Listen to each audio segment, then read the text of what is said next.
Hmm? Ah! Yeah, completely. That does not work. I remember vividly going to a little swimming bath with my mum, and it was my next door neighbour at the time, who my mum was good friends with. And vividly in my mind, I recall just bobbing around in the water, being scared to death. And my mum and her friend were there, and I'd been about 3 years old and just being completely scared to death. So I do about 10 meters, and now I'm finished. I'll sunbathe all day long, man. But you asked me to swim. No. It's funny. It has the opposite effect. You're probably traumatized at this point by that experience. Oh, God, yeah, I'm scared of all water. Like, my wife asks if I want a cup of tea, and I'm like, oh, how deep is it? I'm not into this.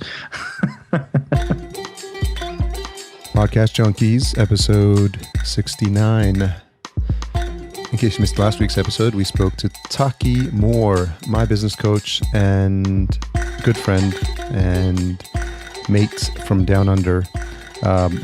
Wide-ranging discussion on a lot of the things that he's doing and that have enabled him to take his coaching practice into stratospheric heights. I mean, he's just killing it, and he's one of the best teachers that I know on the topic, and which is why I signed up for him and why I continue to work with him. So if you get a chance to listen to it, it's the last episode 68.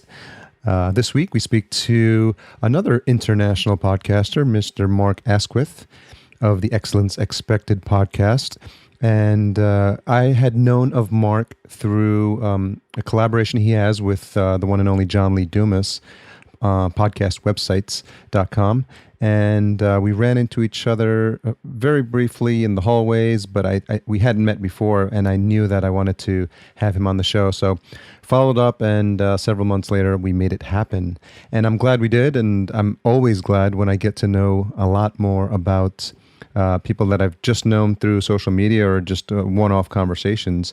And Mark definitely didn't disappoint. I mean, the things that he's interested in are all over the map.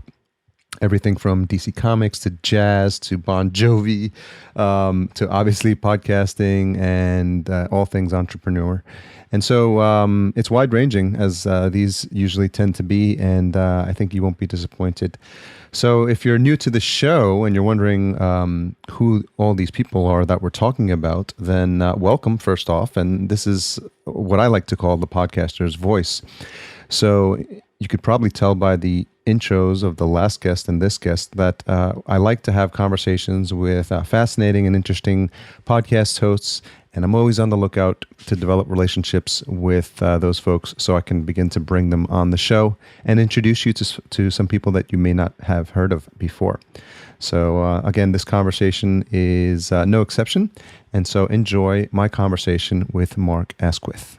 So just in case, Mark Asquith, take two. And for folks who are very familiar with the joys of podcasting, they know that nothing ever goes right the first time. Thanks again, once again, for joining us on Podcast Junkies. Oh, it's a pleasure, man. It's a pleasure. I see you around everywhere. So it's like one of those things, I must go on Podcast Junkies. So I'm just pleased to be here, man. I think it's fantastic. Yeah, it's so funny because sometimes we have such a small community, and we always tend to run into each other either online or even better in live events. And I know that we crossed paths at Podcast Movement because I saw that you were there this past year. And I think you had an event also with John Lee Dumas promoting podcast websites. Yeah, that's right. Yeah, we did a bit of a cheeky little guerrilla launch event down just there in the Whiskey and the Rye down in Fort Worth. So yeah, it was kind of cool. It was new to me because I'd not been to Podcast Movement before. I know it was only the second year, but man, what a conference that is! They do such a good job of that, don't they?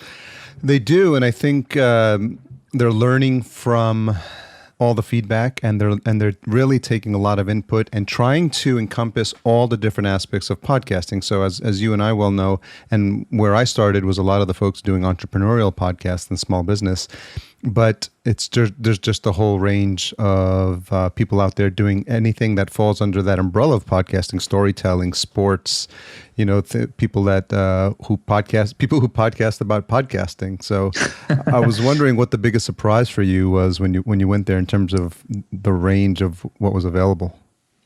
Well, I think one of the most pleasant surprises for me, Harry, was I know a guy called Jonathan Oakes who does a fantastic show called Trivial Warfare, completely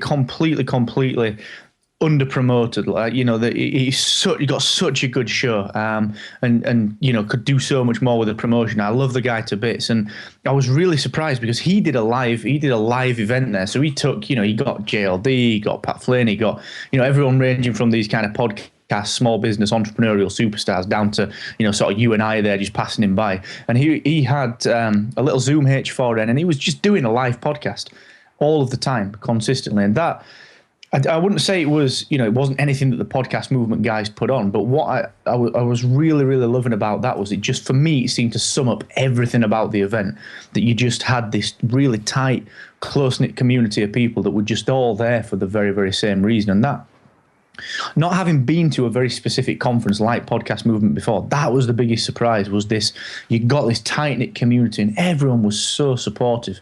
Everyone was there for the right reason. And I'm kind of like you insofar as, I'm in this small business world, I'm in the entrepreneur interview space, and, it's a very busy space that we occupy. And just to see someone was doing a Trivial Pursuit style podcast, it just made me think, I started podcasting doing a DC Comics podcast. You can see, you've got the video there, Harry. You can see that I've got a DC Comics, print there. Everything's nice. DC Comics in this room.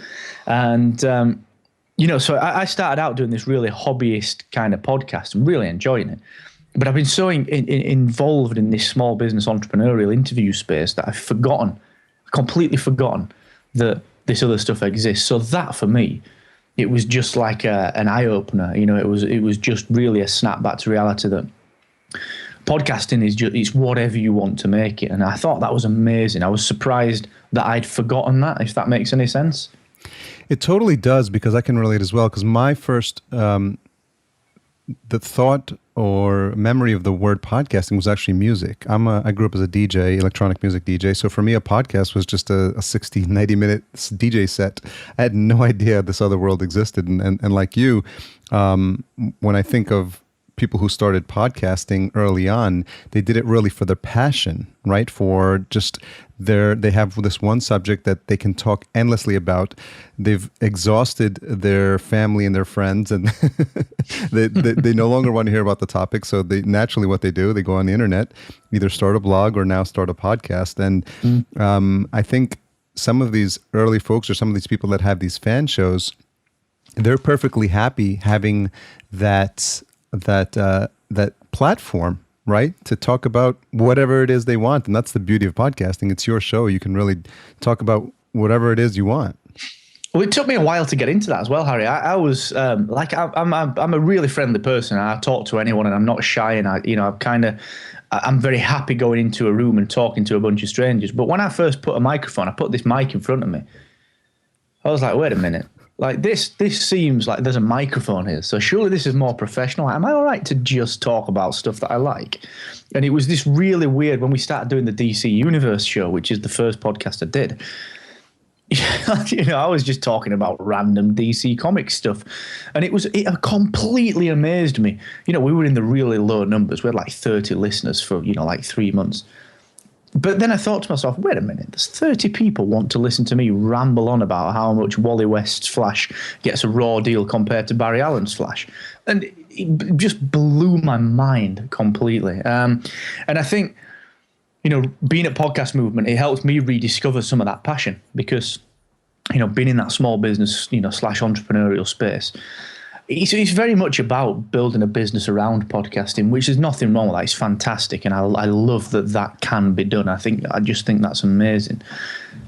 But it kind of got me thinking to myself, do you know what? I'm just going to turn on a mic and talk about whatever I want, and that's kind of all right. And one of the biggest things that I tend to talk to people about, people that, I live in a little town in the north of England called Barnsley, and people don't podcast here, man. People don't podcast, and people are asking me, what's this podcasting game? I said, well, it can be anything you want. I tell people now it can be anything you want. And I think I rediscovered that at Podcast Movement, and that was catalyzed by Jonathan there with the Zoom, just asking people Trivial Pursuit questions and, talking to people like Cliff Ravenscraft, who have built you started the podcast around your podcasting career around the Lost podcast, and it's just grown and grown, and he's got a business around it now. And it blows my mind that you can just do what you want, and it's all right. No one's going to tell you that you can't do it. I mean, that's so liberating. It is, and I was listening to some of the your earlier shows, and you mentioned, and actually it was in episode 1. You mentioned you struggled with doubts about the time and self-improvement and focus. And I'm wondering, since you've been podcasting, over probably, is it about a year now? Yeah, as we record this, it's about, just over a year, actually, 13 months. Yeah, so I'm wondering what, as you look back over the past year, a lot of times it's hard to see the forest for the trees, but when you can, if you try to see progress yesterday or week before, it's not as easy. But if you look back over the course of the year and thinking through what those things that you were struggling with in episode 1, I'm wondering what, when you look back at the journey so far, what you've seen. Yeah, it's a really good question. I mean, episode 1, even when you look at the development of, me as a podcaster, as an interviewer or an interviewee on podcasts, the way that I articulate things is much different. The way that I host the show is much different. I look back at that and listen to the episode back and just cringe. That I think we've all done that when we listen to the episode 1 and you're like, oh my word, was that me? Was that me? And one of the big things that I found actually, Harry, is that I did a talk on this actually, how podcasting helped me in all sorts of different ways, podcasting for personal development. And what was really cool about this was that I discovered maybe 6 months into this, that for some reason, I was just getting better at selling things to clients at Hacksaw, at the studio. I was just getting better working with difficult scenarios and difficult situations, and just my overall communication skills were getting better. And for the next 6 months after that, so coming up to the last, I guess even within the last 6-7 weeks, I never realized that it was because of podcasting, because I have to, very frequently, I do 3 recordings a week on a Monday evening, and I record 3, 6, 7, 8 o'clock. And I've never met these people. I do a pre-screening with those that I feel need it, and some of them don't. So very often the interview is the first time I chat to them. And you have to be able to articulate very quickly what you want to say. You have to be able to guide the conversation around. And that has helped me in life so much. It's helped me. I never argue with my wife anymore. I know it sounds really weird, but I can just navigate conversations a lot better. And I would have never, ever understood that podcasting would lead me down that path. And, you mentioned the focus. What I really discounted right at day 1 was this idea that because I'm so focused on business, I run Hacksaw, I run podcast websites, I've got a few different irons in different fires. Like I enjoy working. I'm one of those weirdos. And podcasting just allows me to feel like I'm being productive. I'm talking about small business with people that I interview on Excellence Expected. But I'm enjoying it. It's not business. It's just a chat. So it really randomly, it satiates this desire I've got to feel quote unquote productive, to feel like I'm doing something. And I'm tricking myself into thinking that I'm working, and I'm not. I'm just having a bloody good time with guys like you. So there's so many ways you can cut this. I think it's amazing. I love it. I love podcasting. When you think about who you were, let's say maybe the year before you started podcasting, what is it just the opposite of what you said? I'm wondering if you could dig into a little bit more detail of the type of person that you were, because you mentioned that you don't argue with your wife anymore, and I guess that just speaks to the ability to have more thoughtful conversations. And so what were conversations like pre-podcasting? Well, we should get her on. I'll bring her in. No, we better not do that. That's like dangerous territory, man. I actually put a blog post out about this quite interestingly today called the Confession of a Former Pain in the Ass. Okay. And I was a pain in the ass completely. If you look at my website, Excellence Expected, I had a bit of a burnout in 2012. Like I say, I love working. Like I'm a working guy. I just really, really enjoy what I do. But I had a burnout. I was just working too much, doing the wrong thing. And I was a complete pain in the backside. I was moody. I had a bad mood on me. If something went wrong, it was like the end of the world, man. It was, things just got right on top of me. And I got the whole kind of burnout thing quite heavily. It was very much, okay, if this happens, it's that I'm just stopping doing it. I'm just not doing this. I quit.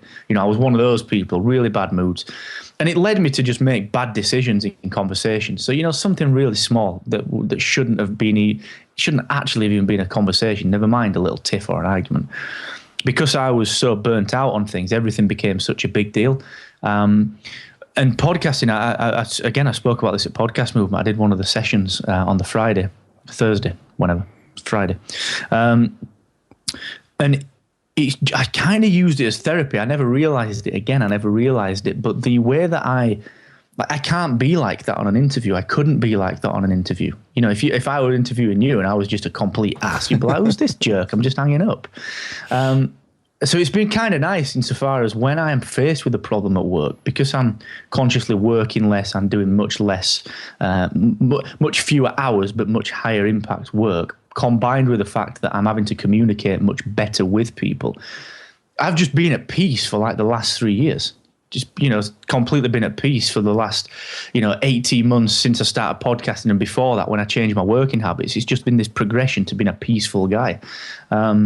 Completely changed my life. And the way that podcasting has helped, and, how I was before that, maybe last year, the year before I started podcasting, complete polar opposite, man. It's a complete polar opposite. And I still struggle with it. The post today, the confession of a former pain in the ass, is about how someone at work someone who I loved a bit, assumed that my default behavior was the same as it was a year ago, 2 years ago. They assumed that in this circumstance, I would revert to being a bit of a bad mood and, having a bit of an attitude and all that kind of stuff that I used to have 3-4 years ago. And I don't have that anymore. But there's still the underlying, well, wait a minute, is he going to be like that? And I will never be like that. But the perception was, well, wait a minute, he could possibly be like that. So, I have to and had to change that perception, the idea that, look, a leopard can change its spots. It's just a little bit more difficult. So that's what I was like before the podcasting. And the podcasting, honestly, man, it's been like a therapeutic journey for me. It's weird, actually, when I say it out loud. I don't think I've ever said that out loud before, to be honest. Well, it's interesting because that was the comment I was going to make. As soon as you said that, it's podcasting as therapy. And it's fascinating because it's the type of thing, Mark, that your friends and your family can see that as a result of the podcast, you're now a changed person. And now, in a way, whether that was your intention or not, you've now become an ambassador for podcasting, because everyone that's around you that sees the impact that it's had on your life, when they think of podcasting, they'll say, well, I have my mate Mark is, doing great things, and he's actually a better person now because of it. And in some ways it's, you're just putting it in a really good light. And it's interesting that it's had that effect, so much so that it's noticeable to the people around you, the people that you care about. I'm one of those guys, when I go out. I remember I went out for a few pints with a guy I'd not seen for a while, and by the end of it, I was like, man, you need to be podcasting. Just get podcasting. He's like, what about? I'm like, I don't know. What do you care about? Just podcast about that. And, I'm always doing that. But I genuinely believe it. The idea that, for example, at Hacksaw, that's we're a design, brand, and web consultancy. That's what we do. We work with people in those three disciplines. And people consistently say to me, I need to do more content marketing. I've got to get more content out there. But I completely hate writing. And you know what? I completely hate being on video. Like, I'm scared to see my face on video, which most people are. And I just said, well, just do a podcast. Well, can I really do anything about that? Can I be podcasting about what I enjoy and tie it to my business? And I was so, it's not necessarily about that. It's about showing that you actually care enough about something to dedicate time to it. Because as an example, if I'm advocating people should be blogging or content marketing or putting podcasts out or podcasts out or whatever, and I don't have the time to do it, what does that say about it? So I'm a big fan of that kind of thing. I believe everyone's got, there's the old saying, everyone's got one book in them. Everyone's got at least like 10 podcasts in them. You can do something, whether you do one series or two series or an ongoing series. I think it will act very well for people that struggle with things as well. So as an example of this, Harry, my mum struggles with, she's got motor neuron disease, which is like really tough to diagnose. Like it's tough. They've been through all sorts of things with it. And she struggles. She struggles to feel that people understand it. And she struggles to find the right sort of community. So I'm like, Mum, there's a blue snowball. You plug it from there and you stick it in there. And then what you do is you tell people how your day has been, because somewhere on planet Earth, someone else is having that kind of day with this kind of problem. So you can help each other. You can build this little community. And that's what I mean about everyone's got a podcast in them. I think you can help people, and I think you can give people value and content without even understanding that you're doing it. I think you can do it as a complete proxy of just reeling off everything that you want to say to the world. And somewhere, somehow, you're going to help someone with that. And I think that's the power of it. I think it's amazing. And what happens is you refine your message over time, right? You get better at articulating what it is that you're passionate about. And then if you run out of things to talk about on a specific topic, then you'll know, well, that's not something that I can grow into a longer show. And that's probably why people pod fade. But I think to your point, there's so many things that are important to us. Like you said, I probably have 5 or 6 podcasts within me that I could start if I was crazy enough to actually attempt that. But like you had with your DC Comics as well, we're multifaceted people. People who listen to us and to your show, if they just listen to Excellence as Expected, they're like, wow, this Mark is all about small business and empowering folks to do well with their business. And they may not know, and to the extent you start touching upon it in your show, that all these other things that interest you and that make you such a well-rounded person. Yeah, I think that's one of the biggest misconceptions in business generally is that, and I talk about this a lot as well. It's the idea that your personality is your company's secret weapon. That is a fact. There's no doubt about that. And people say that you need to find a USP. But there is no USP anymore unless you're creating a completely fresh product or service. Like the price is not a USP. When you think about the cliched business notions out there, where we pride ourselves on our service. Well, how can you not pride yourself on your service? You shouldn't be in the building if you don't pride yourself on the service. Yeah. It completely baffles me. So that I feel is so important. I think you've just summed it up beautifully there. Everything that comes together to make you that well-rounded person is what you should be putting into your business, because all the marketers in the world, you pay them whatever, $200, $300 an hour for this advice, and it's always market your USP. And the only thing that's unique in business is you. So just market yourself and things will happen. And it's a complete, when people realize that, but actually realize they can do something with it, like it's not one of the things you see on a fancy quote on Twitter. It's not in a book. It's just like, I can take all of this and I can put me into all of my marketing. When people actually realize that, it's a complete game changer, and it blows people's minds that they've not thought about it. It's like this logical, well, of course I can do this. Of course I can tell people that I've got a giant dog that barks when the mailman comes. That's, everyone that knows me in business knows that I've got a daft giant dog that hates the mailman. And it's just, people trust that, and it's an icebreaker. It's, it's the old Brian Fanzo quote that, social media and marketing in this kind of manner, it turns the first handshake into a hug. It's that old classic. So I think people underestimate the power of just being yourself. And I think we've all done it, haven't we? When you set up in business, you're like, okay, I'm going to do a personal Twitter account. And then day one of business, I'm going to set up a business Twitter account. And like, you think you're doing really, really well. And it's like, why? All you're doing is separating these two bits of your persona out, and you're never going to get them back. So yeah, I think you sum that up beautifully. You've got to be a well-rounded person, and you've got to be that throughout everything that you do. So it's interesting. One of the episodes, you actually reunited with an old mate of yours. I think he had a scaffolding company. And you were able to talk about his business on the podcast, but I think it's only because you now have your show and he has his business, and you found out through just the way things came around is that you found that you have some things in common, and you were able to talk about it on the show. So I'm wondering if you could talk a little bit about why that was important to you. That was really, really good. That's Ben Beaumont, I think, and it's really, really early. It's the only two-parter that I've got on Excellence Expected because it was that long. And we did like an hour before and an hour after as well. So we were on the phone for like 4 hours. It was amazing. So yeah, Ben's a guy that I went to school with. He owns a fantastic company in the south of England called 48.3 Scaffold Design. And at school, we were always in the same kind of groups and circles. We were always just those guys, we got things done, and we were like, we weren't the cool guys. We weren't the sports guys.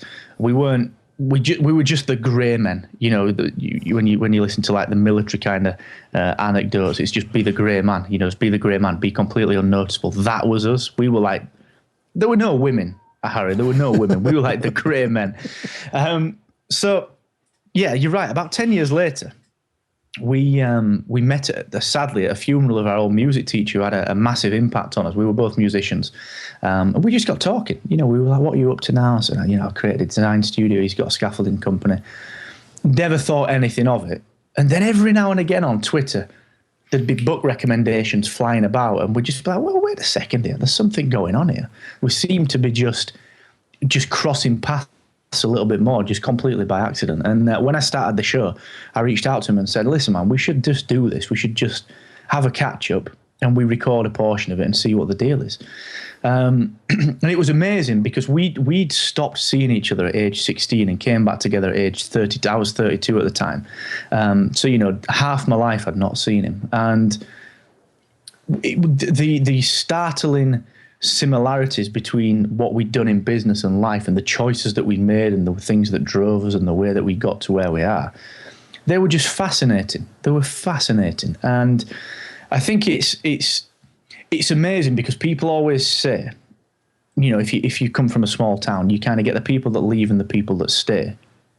But actually, I think you kind of turn that around a little bit. Like I went away and came back to the small town because I love the place. But I've done what many people in the small town haven't done. And I think that was the focus of the conversation, the real crux of that conversation, like the deep subliminal kind of subtext to that was the idea that you can kind of, this whole nature versus nurture thing, you can completely separate each other. You can just not talk to each other and somehow make this same kind of decision path.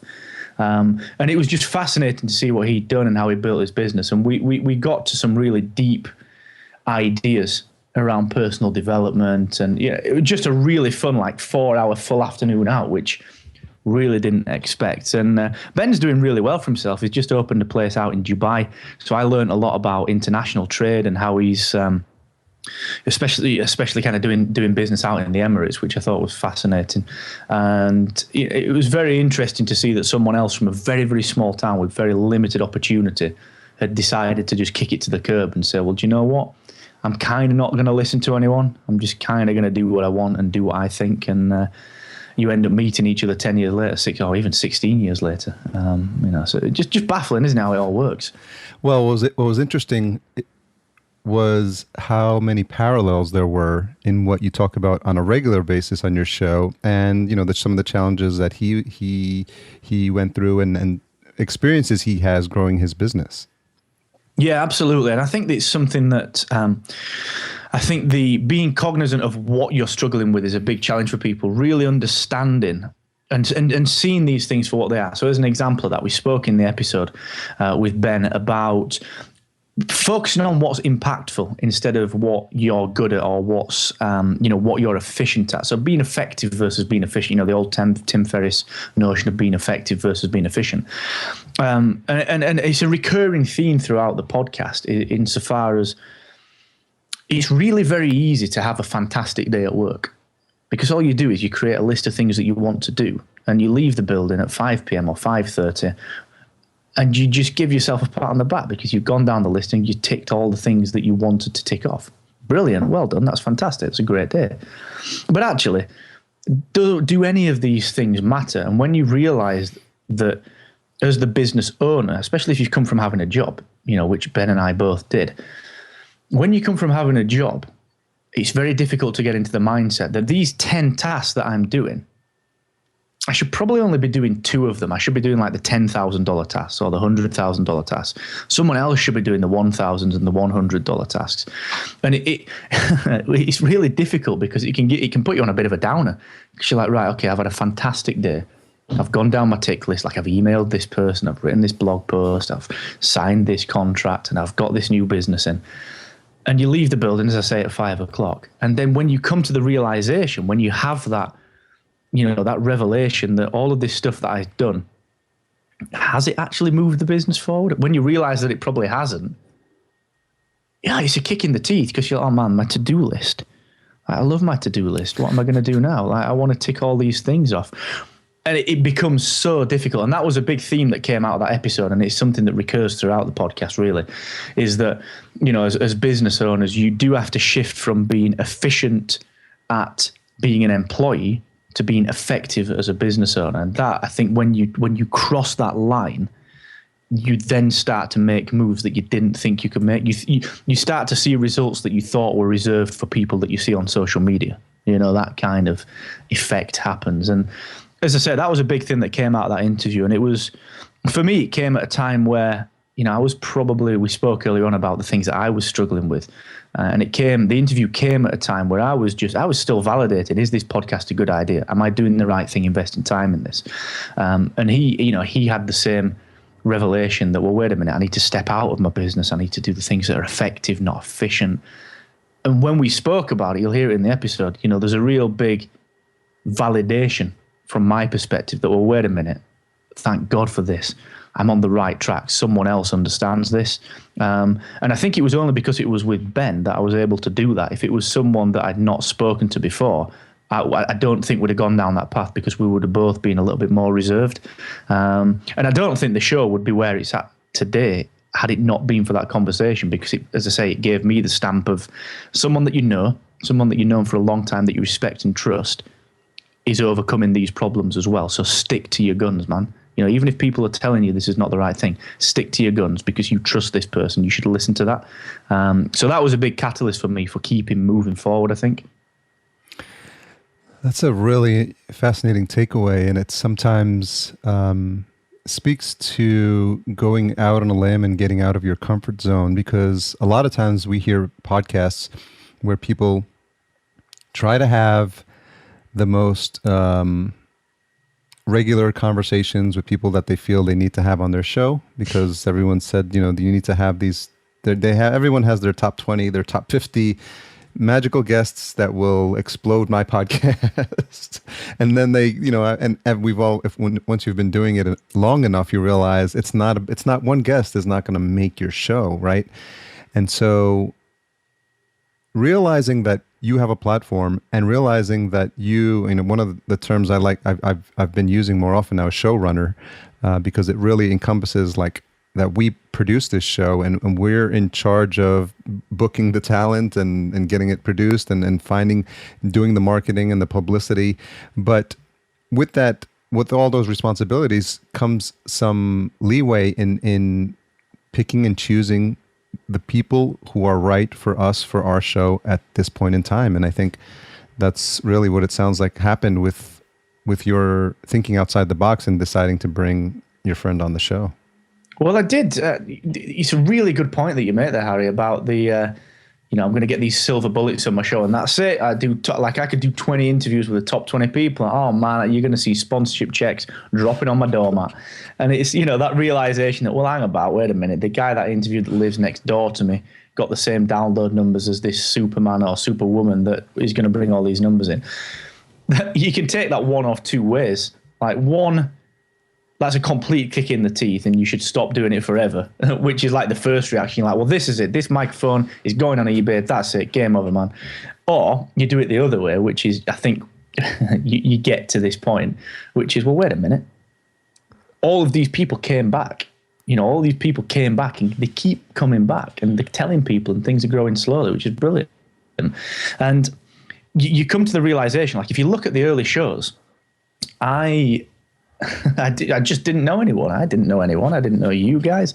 I didn't know any of the big players in the podcasting industry. So what I did was I was like, right, I got in my mobile phone. I'm going to email these guys. I'm doing a podcast P.S. in brackets, a podcast is this. This is what a podcast is. That's funny. I've got 2 microphones. If I make you a cup of tea, shall we talk about something? And if you listen to the first 20 or 30, that's what they are. They're me in a room. Like, listen to the quality of them. It's me in a room with my Zoom H4 and these 2 EV mics. And the shows were longer. They were an hour, sometimes an hour and a half, where now they're like 30 to 45 minutes. And the thing that I took from that was that as long as you're talking, you mentioned it yourself, as long as you're talking about the right thing to the right people, so you know who you're talking to in terms of your audience and who you want to attract, and you just keep talking to that person, you keep talking to the right people at the right time. The names don't matter. It's the topics, it's the substance, and it's the personality. If you listen to the early shows, I don't talk about the dog. I don't talk about DC Comics. I even do impressions on some of the later ones, man. And I'm terrible at impressions. Like, I suck at all impressions. We talked about Airwolf and Knight Rider on a recent one. But back in the day, back in episode 1 to 10, I'd have been like, this is a professional podcast. We cannot have any fun. So yeah, you're right. You kind of need to find your platform. And you mentioned the top 20 or 30 guests that we'd all like on the show. Is it the end of the world if you don't get them? Well, probably not. As long as you've got your platform and the people that you want to listen to you are listening to you. That's what it's about, The other place where you've injected your personality is your intro song, which, if I understand correctly, you actually wrote and played.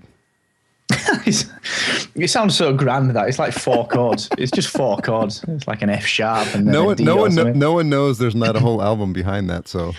Well, there is an album behind that. It's unreleased. It's not recorded. It's not written yet. But in there's an album. No, it was actually I used to be in a band called Green Ball Flyers, which was like, we were a pop rock band. So a bit of backstory. My mum is the world's biggest Bon Jovi fan, which means that by proxy, I became the world's biggest Bon Jovi fan. And I got pulled around on 80s power rock. So you stick a guitar in there and it's just like catnip. We used to be in a band and we wrote a song called One Way Street. And I remember we never used it for anything. We did we did some all right gigs. We played to I think the maximum we played to was about 17,000 people at a big bonfire. That's big. It was all right. I mean, we weren't very good. It was just like, I know someone that's putting this gig on, they need a support act. They're like, we don't want pain. Do you want to put us on? And, but we recorded a few songs and I came to do the podcast and I was scared to death because people are saying, if you use royalty-free music, you need to be sure it's good quality. And if you don't use royalty-free music, you need to get shut of your house because someone's going to come and take that from you. So I'm like scared to death, shaking like October or September 2014, thinking, what am I going to do about this music? And then realized that I had 4 chords recorded in an overdrive guitar style. I thought, I'll just take that, pop that in. That seems cool. Now, the good thing with that is the guy who played the guitar, I did the bass and some of the rhythm guitar. The guy who played the solo over it is a really good friend of mine, so I don't have to pay him anything. So that's pretty cool as well. So, it was a freebie. Yeah, it's funny. I did something similar because I mentioned early on, I produce electronic music, and a friend of mine I took a mastering class with. He's an amazing musician, Cedar and Soil. And I said, can you just create something that sounds like a jingle for me? And it's what I've used since episode 1, and it's still going strong. And it's that relief that we don't have to worry about that we've used something that someone's going to hear on another podcast. So kudos to you for that. Yeah, exactly. It's a fun one. I do try and get it in there because we don't do anything with a band anymore. You know what it's like being a musician and a producer. You've always got the itch for it. Like, I've got a guitar like within arm's length every day, and it's just nice to use something so that in 10 years' time you're not thinking, "Wow, I've not heard that for a while." It is quite cool to just hear it, and you know what? It actually serves as a really nice opening story as well at like conferences. You can just say, did you know this? This is a fact. So people always, like when you go to conferences, people are like, tell me something I don't know about you. Like, well, I can't swim very well. And oh, by the way, here's a more cool fact. It works. So the not being able to swim well is actually true? Oh yeah, man, I suck. I swim like a brick. I'll tell you a little story. I attribute it to the fact that the best way to learn how to swim is to throw someone in the deep water. I'll tell you that doesn't work. I'm not sure about that. Yeah, completely. That does not work. I remember vividly going to a little swimming bath with my mum, and it was my next door neighbour at the time, who my mum was good friends with. And vividly in my mind, I recall just bobbing around in the water, being scared to death. And my mum and her friend were there, and I'd been about 3 years old and just being completely scared to death. So I do about 10 meters, and now I'm finished. I'll sunbathe all day long, man. But you asked me to swim. No. It's funny. It has the opposite effect. You're probably traumatized at this point by that experience. Oh God, yeah, I'm scared of all water. Like my wife asks if I want a cup of tea, and I'm like, oh, how deep is it? I'm not into this.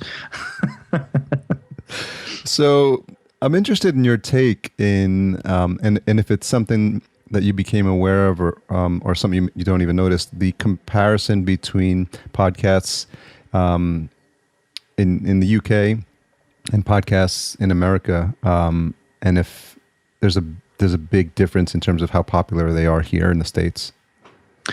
Yeah, that's a really good question, actually, Harry. The initial perception, like when you first get into podcasting in the UK, you're like, oh man, I need to move to the States because look at all this podcast stuff that's out there. This is amazing. And then you realize that it's the internet and you're being an idiot and you've got everything that you need. But it's an odd one because there's a percentage of people. I think the UK is about the same, but we're just a lot smaller as a country. Yeah. And I think the breadth of what you guys do in the States, the size of the country, all of the different pockets of people that can meet up across the country, I think it's fantastic that you've got things like DC Podfest. We got contacted the other day at podcast websites about Pittsburgh Podfest, which looks fantastic. Yeah. Looks really, really cool. TJ got in touch. And then there's obviously Podcast Movement, New Media Expo, and so on and so forth.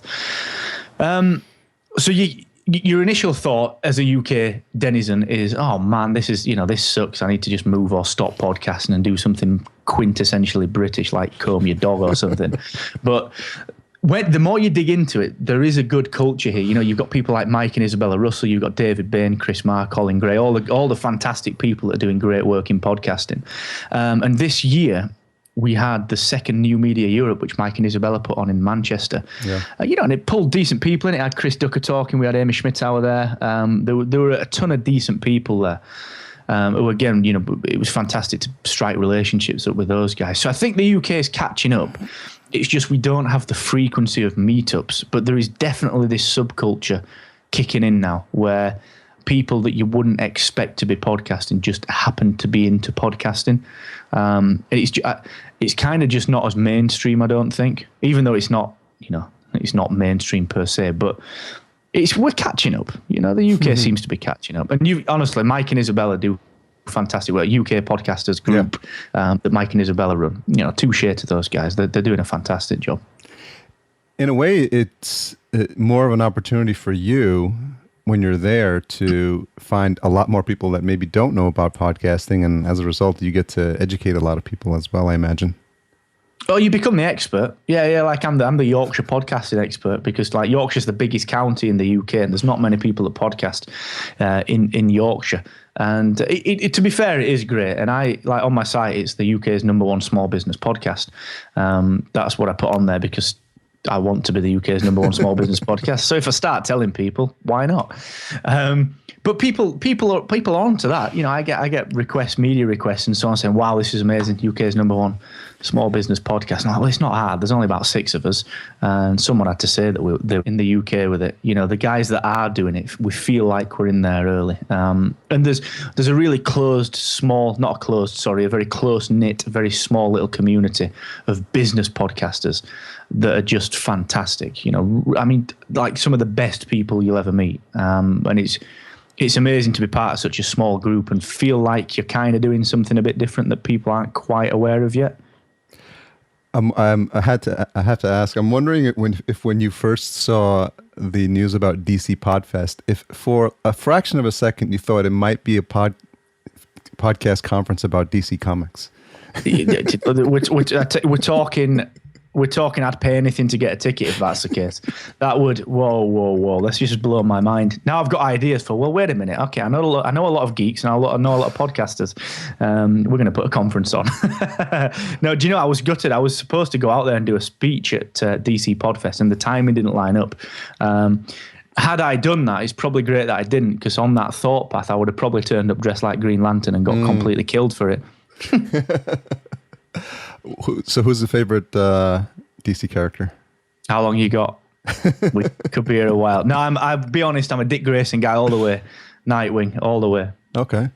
Yeah, I've recently had Mike Vardy on, and he actually has a Green Lantern ring, and he had it made for him, and it's just the values that Green Lantern espouses. That's why he wears it, and he talk about a super fan, and it's not a plastic ring; it's like a metal, like full. That is stunning. Like, that's the ultimate swag. A Green Lantern ring is the ultimate swag. But I get that. It sounds really weird, that. And here's one for you. I can directly trace my lineage into where I am personally and in business back to picking up a copy of Batman #1 in 2011 when they rebooted the entire continuity. Here's the very short version of that is, I'd not read comics for such a long time. And DC did a reboot in 2011 where they changed all the lines, started at #1 again, New 52 it was called. Picked up Batman #1, blown away by Scott Snyder, who wrote it, started reading Batman, got on to do a blog called twoshots-to-the-head.com, which evolved into the first podcast, the DC Universe show, which got me into podcasting. Like, I was resistant to podcasting. It was my friend Gary Ayler who said, we should do a podcast. And I'm like, yeah, nice one. It's 2001. Okay, let's do that. And then I just got bit by the bug. So there is, I've got something to be thankful for when it comes to Batman. I'll thank Batman for getting me into it. It's always fun to have that connection to our childhood. And I think too many people, they try to shut those things out and just forget that that's an important aspect of who they were. I was driving somewhere with my wife and I said, there's certain smells or certain food or a certain song that you hear. And the minute you hear it, you're immediately taken back to your childhood, and you can remember exactly where you were when you heard that song, or when you ate McDonald's French fries, of all things. That's what it was. It was the smell, and it was this immediately transported back to a time, when we didn't worry about so many things. And I imagine that it's like that with a lot of people. When they think of comics, it takes them back to their childhood. Oh, I mean, that is so powerful, smells and visuals and music, especially, what it's like. I work off music so much. Like, when I'm training in the gym, it's like there's a Swedish band called Heat. Like, I'm into melodic pop rock. If it's heavy guitar and it's kind of cheesy, you can predict it. That's my thing. So there's a band called Heat who just absolutely nail that down. So I stick that on when I'm training. And every time I listen to it, if I'm not training, I'm like, right, okay, this is not right. I need to stop listening to this. But to kind of come back to that point, whenever I need to change my mood up, whenever I need to become a little bit more carefree, when I was cramming for my exams back when I was 15, 16, it was in 97. And the biggest selling album at that time was an Oasis album, Be Here Now. It was massive. It went crazy. In fact, last week it got overtaken by Adele's new album. But up until that point, it was the fastest selling album ever. And there's a song on there, Stand By Me by Oasis. Great song. And that was, it used to be on repeat. And it's got into my subconscious so much that if ever I need to change my mood, if ever I need to just relax or feel good or whatever, I put that on. And honestly, the power it has is unbelievable. It just completely transforms me. It's amazing. Like, human bodies are just crazy, aren't they? Well, I get that same feeling, and most of mine is with electronic music. But I've actually read books about the psychology, and it's something about the frequencies of just certain sound waves and how they hit certain points within you that create euphoria and create happiness and create sadness, because there's something happening when they hit that certain note in that certain way that triggers this response in you. Yeah, I can completely buy that, and I'd love to look into it even further. Actually, it's something that really interests me. I'm a big I like to know what happens in the brain, and I'm big into nutrition and that kind of thing. How do things affect the body, and it's amazing, isn't it, when you think about it? As an example, I'm obviously big into Superman and as a DC fan, but I used to be into jazz, and I used to be a jazz musician and a kind of brass musician when I was young. I used to play trumpet and trombone and stuff. And my first ever memory of music has been stood in front of my gran, who had an old record player, and my uncle was in a brass band, one of the biggest brass bands in the world, called Grimethorpe. They're from a tiny little village, which is about 2 miles away from where I live, and they do movie soundtracks. And they played Superman. And I used to, honestly, when I was 3 years old, there's pictures of me just stood in front of this record player listening to Superman on repeat.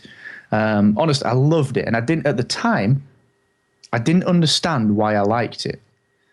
Now, I understand that because of the way that the chord progression is, the way that the John Williams wrote the score to soar at that point and to come down at this point, or to create the split in the chords, I understand why it made me feel how it made me feel. And actually, the power that I understood from that, like how he manages to get across the values of a character like Superman in music, you know, that's always going to be an uplifting, justice-led kind of very emotionally fulfilling piece, and it's written about a character that fulfills all those things. And I understood that from age 3 without ever seeing Superman, all from music. So what it does to your brain is just unbelievable. It's such a fascinating topic. Wow, that's really interesting. Did you see that documentary about no, that's not a documentary, it's the movie about the drummer, and it's a jazz drummer, and he gets basically tortured by the instructor. I gotta look it up, but it's Whiplash. It's Whiplash. I've seen the trailer. Well, here's a little trivia for you as well, Harry. No one else knows this in the podcast world. My girlfriend, we're married now. My wife, you better edit that bit. My wife, you remember what I said about no arguments? Yeah. Well, my wife, she's a drummer. I got her drumming lessons about 2 years ago for Christmas. She's kept it up. She's fantastic. She loves it. And I sort of downloaded it off iTunes for her because when it came out, it looked fantastic. I saw J.K. Simmons was in it, who's from the Spider-Man movies, and got the kid from Fantastic Four in it as well. And I just saw it and I thought, that looks stunning. It is amazing, disturbing, fascinating. The music is crazy, and it's just you can't take your eyes off it. It's just nonstop, and it's just like, wow, it's really intense, and I really, really enjoyed it. And having a musical background, I'm sure you will as well. Yeah, it's been on my watch list. I've not seen it. We got it off iTunes when it came out. I've got one of those fancy Apple TV things and figured out how to work. And I was like, ooh, stuff that I can buy and not feel like I'm buying it. I'll have that. And it looks amazing. There's another one another musical one with Al Pacino in called Danny Collins. Don't know if you've seen that. Not yet. But that is a similar thing, but on a kind of different train of thought. You know, what happens if you make the wrong decision and regret it? And, you know, it's all about the music industry. So again, I mean, Al Pacino in that just knocks it out of the park. Yeah. I'm wondering, I'm always curious when I speak to folks abroad, what your first memory was of America or the States. That, again, is Superman. Honestly, how weird is this? It's Superman. It's the truth, justice, American way. I'll tell you what it is. It's Superman 1, 1978, Christopher Reeve flying over, quote-unquote, Metropolis, which somehow has the Statue of Liberty in there. And he flies past it, and that's my sort of first memory of America. But the overall theme from that is how busy it was. So, you know, I always remember Clark running out of the Daily Planet offices. The scene where he comes out of Superman and sees the helicopter falling, looks around for somewhere to get changed, and that stuck with me because it was so busy. Like, he's Superman, he can't find anywhere to get changed, and he's bloody Superman. You know, there's nowhere here because this place is so busy. And it just struck me, the size of it, the awe that was associated with how busy it was and big, and the opportunity with it. And I still, as bizarre as this sounds, I still to this day get that sense of, and this is so cliched and cheesy, but that sense of, if I were to go, you know, I've been to New York a few times, but if I were to go to New York, I could pretty much do what I want. Or if I go to California, I can do what I want. It's that whole really cliched, like American dream thing. But just the idea that there's nothing really to stop you. And I think we sometimes struggle with that. Coming from a small town in Yorkshire, you know, we're a mining town. It's very, very specific in the way it thinks. And I was always attracted to the busyness of New York and the idea that all these different cultures exist, and no one gives you a second glance if you're doing something that here would be perceived as being really weird. So that's my first memory of it, the size of it and the kind of busyness and, you know, that whole vibrancy about it. I take it when you first landed in New York, it didn't disappoint then. Yeah, so we turned up actually the first time we were in New York, which was, I think it was 2006, like January or February. And like you guys had the worst snowstorms for a long time, apparently. So we turn up and there's no snow there. And the day after we turn up, out of the hotel, we stayed on Broadway, which was kind of nice because, we did the whole neon lights thing. And we step out of the hotel and there's these snowdrifts that are just huge, just, the real kind of crazy huge things that you see on TV and in the movies. And I remember vividly, we walked down to a cafe, we got some breakfast and we walked down to Times Square, and really randomly, it was a weekend, so not many people were commuting, but 10 a.m, Times Square, and there was no one there. That was my first kind of, what's going on here? So that was when I got to New York. I wasn't disappointed. The scale of the thing was unbelievable. Like the pavements, the sidewalks that you guys have are bigger than our roads.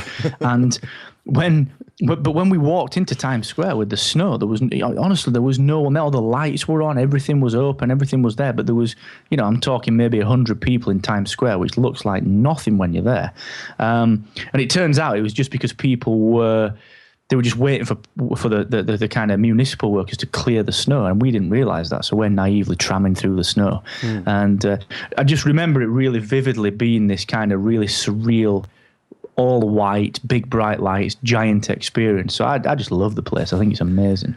Yeah, I'm always interested in when visitors and tourists get the full experience. We're in Los Angeles now, but I'm a New York City transplant, and I just love big cities, and I actually love congestion and being around people, and not everyone can get used to that. No, I'm with you on that one. I think there's certainly a certain buzz about a big city that you don't get anywhere else, and I think you often underestimate that. It's quite an exciting thing to do. Like, again, it's back to the opportunity. The idea that at 4 a.m. you can just do what you want, versus if you're here in Barnsley or wherever, it's 4 a.m. That's it, man. You're sleeping. So it's I get that. I get the vibrancy of the congestion of the big city. Yeah, it's very nice. So we'll wrap up with a couple more questions. I was wondering if you could describe a relationship with a past or current teacher or mentor who's had an impact on your life. Yeah, well, there are a couple, actually. The first one that springs to mind is, you remember earlier when I said we spoke to Ben, I think it was on about episode 15 of the podcast. So there was a music teacher called Colin Hamilton, famed for he used to have a bright orange van. And he was a really influential guy in my life because he was the guy that set me on the musical path. He really, I came from a real, a background, quite a poor background where I didn't have the finances to do the stuff that I would often like to do. And he really, really helped me out. He gave me chances that no one else would have given me. And that was massive for me. That was just like, here's how you be an actual real person. Here's how you be a real man. You help people. He was massively influential on me. And just one of those people that amassed such a friendship with everyone. His funeral was it was the busiest thing that I've ever been to, and it was just testament to such a great life. So he's the first one, and I'm so thankful for what he did. The second one is the chap that I'm still in business with, which is Don Gent, who is my partner at Hacksaw. And I first met Dom maybe coming up to 10 years ago now. I was having a bit of a time where I was transitioning from being a freelancer to wanting to create the business. And, he is a constant learner like me. We've got very similar personalities in certain elements and, the way that we think about business and helping people. But then he's much more measured than me. Like, I'm the guy that if I see an opportunity, I'm like, boom, we're doing it. That's it. Well, it's going to be fantastic. And he has been a mentor and a friend to me for the last 10 years, just helping me become more measured, helping me become more rounded as a person. And every day, he does that every single day. He did it today, he'll do it tomorrow. So that's Don Gent. He runs a blog, actually, Fitness for Over 50. And he's just a complete, all-round fantastic guy. He's called Don Gent. He's a gent by name, gent by nature. And he has such a profound impact on me, and he's got so much to share with the world. It's amazing that we came across each other in a business startup center. He had a small, tiny office, and I had my tiny office. And this, there's just the serendipity of walking past. I had to walk past his office to go and get myself a nice cup of tea every day. And these little circumstances, these bits of serendipity that just line up to cause you to meet people in your life that have such a big impact. Again, it's the mystery of life. It completely blows me away. So yeah, those two guys have changed my life, no question. And it's important when we think about those people, because in a way they remind us of the impact that we can have on the new generation of people that are folks that are coming up, and always looking for opportunities where we ourselves can be that mentor. Well, do you know, it's kind of interesting you say that, Harry, because you often don't realize that you are doing that as well. I think as you get to I'm a millennial. I was born in 82, so we're recording this December 15, so I'm 33. I had to think about that. That's bad news.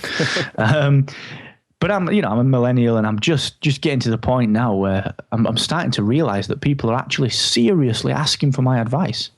And I still feel like I'm 16. I'm like answering the question with, what right do I have to give this advice? And more importantly, what crazy pills are you on to ask me for advice? And you don't realize that people look at you for leadership or for mentoring or, want that advice from you, because you don't realize that you've got anything to give until you start giving it. Again, it's that back to that mystery of life. When do you feel comfortable sharing what you've learned? Do you ever feel comfortable doing that? I don't know. Yeah, it speaks to that imposter syndrome. But I think the moment that you have a conversation with someone and you can see that it had a tangible benefit for them, or there's something lights up in their eyes, or even more importantly, they actually take action on what you did, and then you regroup with them a year or two later and you said, wow, you actually follow through, and that's when you realize you're having an impact. Yeah, that the actionable part of it is, that's what I'm all about with the podcast: define, challenge, conquer, and take actionable steps. And you're right, when you see someone moving forward and you can keep them moving forward, even when they don't want to move forward, that is so rewarding. And again, it's back to that old cliche, but listen, if you can help someone do what they didn't think they could do, then that's what success looks like. It's not having £500,000 in the bank and doing what you want to do. The success is in helping people move forward and keeping them moving forward when they don't feel like they can, because we all need that. We want people to be there for us when we feel we can't move forward, and that's what I think, that is what life and business is all about. Really, really well said. So what have you changed your mind about recently? Started drinking green tea, which I thought I hated it. Turns out I really like it. Okay, what have I changed my mind about recently? Okay, the big one here is getting help. Getting help, because I was I'm kind of the black sheep in many regards. Not just from a familial perspective, but from the perspective of where I come from in England, pushing against that kind of thing. I've always felt quite alone in what I was doing. And again, it's back to podcasting. It speaks to the power of podcasting, is that I've realized that, listen, man, you can't do it all yourself. You need help. And it's all right to appear fallible. It's all right to appear vulnerable. And it's all right to share things that you didn't feel comfortable sharing, and actually help yourself get help overcoming those things. And I think that's one of the biggest things I've changed my mind on, is that if you reach out to people, they're not going to judge you. They're not going to look at you any differently. They're not going to worry about whether you can do what you say you're going to do or not. They're just going to help you. And that's the biggest thing. I'm talking, when I say recently, I mean, that's something I realized maybe 3-4 years ago, but I still consistently have to work at that, and I open up more and more and more to people as time progresses. So that's a gradual process for me. But yeah, you need help. That's the thing I've changed my mind on. You need help. Well, I think that's a nice way to put a bow on this, and I want to thank you profusely for taking the time to open up and coming on the show. Oh, thank you, Harry. Honestly, it's a pleasure. It's like, this is a tick in the box for me. Like, one of the things that I must do is get on the show. So no, thank you. It's been a real pleasure. And do you know what? It's great to talk about a variety of things as well. It's great to not be talking about personal branding or digital marketing or small business. That really, really enjoyed that. So thank you, man. You got a great show, and you're a fantastic host. Thank you so much. So what's the best place for folks to track you down?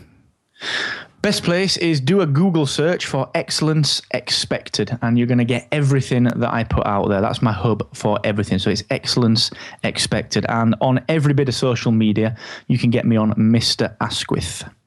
Very good. Well, thanks again, and I hope you have a fantastic holiday with you and Thank with you, your family. sir. Likewise. Enjoy the break. Take care. Okay, if you didn't find something in there to connect with, then I don't know what else we could have talked about. I mean, we covered music, comics, business, family life, UK versus US, first impressions, just not taking yourself too seriously, having a good time, life's lessons, just a wide-ranging conversation, my favorite kind, and I really hope you enjoyed it. I really loved that conversation because it's, as I mentioned at the top of the show, an opportunity for me to understand and make friendships with my fellow podcasters in a way that's more personable and more personal, and it's something I love doing and why I will definitely keep doing this show for as long as I possibly can. So Podcast Junkies is a proud member of Podcastica. Podcastica is a super collection of fun podcasts like the Walking Dead cast, Evil Dead cast, Under the Comic Covers, the Sci-Fi Movie podcast, and you'll know that Rem and Jonathan were on episode 66. You should check those guys out. And I'll be having some of the other hosts on in a short time as well. Once Upon a Podcast, Game of Microphones, and of course our show Podcast Junkies. Music, intro, and outro was provided by Cedar and Soil. Check out cedarsoil.com for more fantastic music. You can subscribe to the show at podcastjunkies.com/iTunes. And there's a specific way that would be amazing for me if you could do it as a support for the show. So first is subscribe. That's the best thing you can do. Subscribe if you haven't done so already. If you're listening to this show on a regular basis, you should be subscribing so that you can get the latest episodes popping into your podcatcher of choice. I prefer to use Overcast. I'm really digging it. If you don't have a specific one in mind, I would recommend Overcast. I'm not too crazy about what iTunes did with the latest podcast app. And Overcast supports the, what do you call it? The track listings, the timestamps. And I don't know why I'm stumbling with that word because I know exactly what it is that I put into the show every week. And they're timestamps. And you can skip to the sections that you find more entertaining, and I think it's fascinating the way they've done it in Overcast. And it's just one more reason for you to go check out the in-depth show notes that you can see on podcastjunkies.com, but also within the podcast player of choice. So subscribe. The second thing to do is just let new people know about the show. I tend to tell all the Lyft drivers when I get in for I don't do Uber, I do Lyft. And I say, do you know what a podcast is? Have you heard of one? And by the time the ride is over, they'll have a new subscription on their phone, and it's my show. Lastly, rating and review. That would be fantastic. I'm really appreciative of when those happen. And I've got a couple I got to read out on the next episode. So if you want to get in on that and have your review read over the air, it'll make you automatically internet famous, and you don't want to miss that. So the retention hashtag for this week is in honor of Mark's absolute love for all things DC Comics. We'll do hashtag DC Mark, DC MARK. If you've made it this far, know that I am entirely appreciative of the support you provide. So in terms of other ways to support the show from a monetary perspective, as always, we have the Podcast Junkies Patreon page, and there's a couple of new links I put on the site. There's an Amazon link that links directly to all podcasting equipment on Amazon. So obviously that would be helpful. That's an affiliate link for my site, disclaimer. And the other thing on this site that I've added is categories for some of the older shows to make it easier for you to find stuff. So there's interviewers, meta podcasts, podcast pioneers, women, international, super fans, health and sports, and a couple of other categories that don't come to mind right now. But if you haven't been on the site in a while, I highly recommend you check that out. So don't forget, hashtag DCMark, and Mark's Twitter handle is Mr. Asquith, and ours is podcast_junkies. Tag us both. Have a fantastic week, day, hour, minute, second. See ya.